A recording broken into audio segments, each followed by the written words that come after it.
嗱，話説咧，呢個故事咧就要多謝一個人啦。阿 Kelvin 兄弟 Kelvin 喺邊度？揮揮手先。係啦，喺嗰度啦。咁就係去介紹佢哋兩個認識嘅啦。故事翻去2000年6月嘅時候，咁我試阿 Kelvin 啦，呢個媒人啦，就組織咗個 gathering 5個朋友一齊出嚟玩。咁嗰陣時咧，阿嘉第一次見到阿 JC 嘅時候，斯斯文文、怕怕醜醜咁樣喎，乜成時唔講嘢喎佢。而阿 JC 咧見到阿嘉嘅時候覺得，哇，幾靚嘅喎，識打扮嘅喎，而且笑得好 charm 嘅喎。呢個就係你第一次見面嘅時候嘅印象啦。咁完咗之後啦，咁佢完咗個聚會之後啦，咁我哋就互相加咗大家 IG 啊，有時咧就傾下偈啊，有時就約下出街。但係嗰幾個月咧，其實都冇乜進展嘅。直到有一次，又係阿 Kelvin 出現，9月尾佢生日 party， 佢哋兩個再次相遇。係啊 ，JC 咧，咁佢嗰次咧就完全唔同咗啦。佢就成晚都黐住喺阿嘉身邊，因為經過佢細心嘅觀察，佢知道阿嘉去飲嘢嘅時候咧就會好快覺得好攰，咁佢就充當一個暖男嘅角色，咁就喺附近陪住佢陪咗成晚。但係唔知係咪咧嗰一晚咧太近距離望成晚，好如痴如醉啊！第二日忍唔住即刻再約佢出嚟，咁好記得係去咗海港城海邊嗰度嘅食嘢。食完嘢之後啦，喺度吹住海風啊，大家 share 住個耳機啊，喺度聽方大同嘅情歌，非常之咁浪漫，非常之咁溫馨。就喺呢個時候，咁阿 JC 就喺個褲袋裏邊拎出朱古力出嚟，跟住就同佢表白啦。我哋俾啲掌聲咁勇敢嘅新聞過去啦。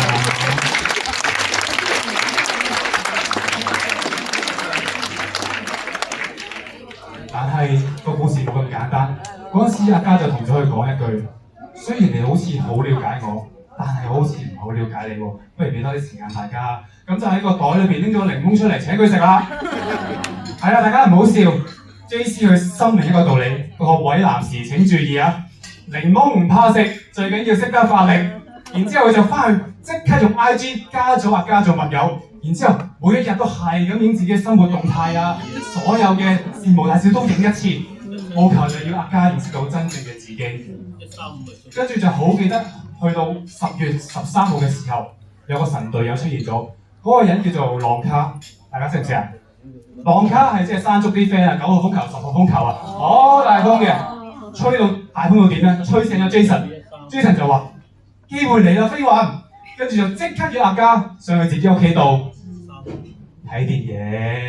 係啦，嗰陣時我記得佢好孝順，仲問過阿爹哋同媽咪嘅喎。嗰陣時就係佢哋嘅第一次見到爹哋媽咪啦。咁之後咧睇完戲之後啦，咁阿 JC 咧就好 gentleman 送阿嘉翻屋企嘅。而阿嘉咧翻屋企嘅途中咧都有個內心嘅小劇場，就覺得呢個男孩子咧都幾好喎，為咗自己付出好多，好努力去改變，亦都有俾佢感動到。所以咧嗰陣時阿嘉咧就鼓起勇氣，一隻手拖住阿 JC 嘅手，一拖就拖咗5年啦！我哋俾啲掌聲，咁有勇氣嘅新娘子啊！然之後咧，大家開始佢哋嘅愛情道路咯喎，跟住拍下拖啊，睇下戲啊，去下大澳咁樣啦。咁傾下，越嚟越熟絡，發現大家有個共同嘅目標，就係想去加拿大度生活體驗下咯。大家都知移居係一個好複雜嘅事情，好多嘅新轉變、新挑戰、新工作需要面對嘅。但係因為佢哋一粒一突嘅性格，所有嘢都變得好順利。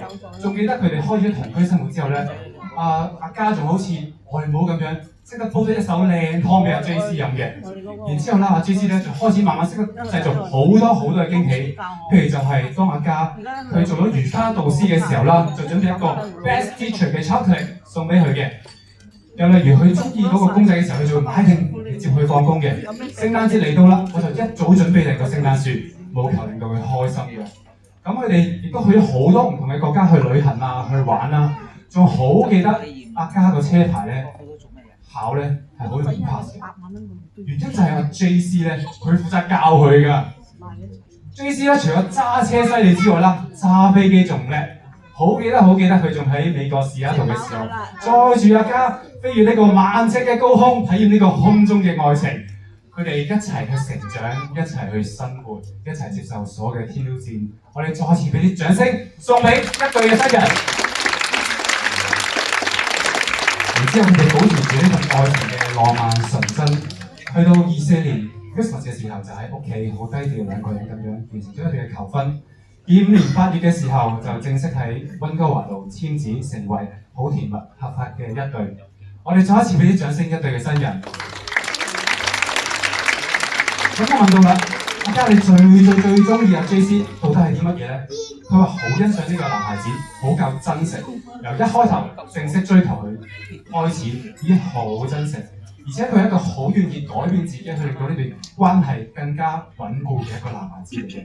而我問阿 JC 你最中意阿嘉啲乜嘢咧？佢話我好中意佢好活潑、好正能量，笑得好開心，好似開心果咁樣嘅。而且我好中意佢一樣嘢就係會好包容最真實嗰個嘅自己。我相信啦，呢樣嘢啦，亦都係一份最真誠、最幸福嘅愛情裏邊必須要有嘅元素啦。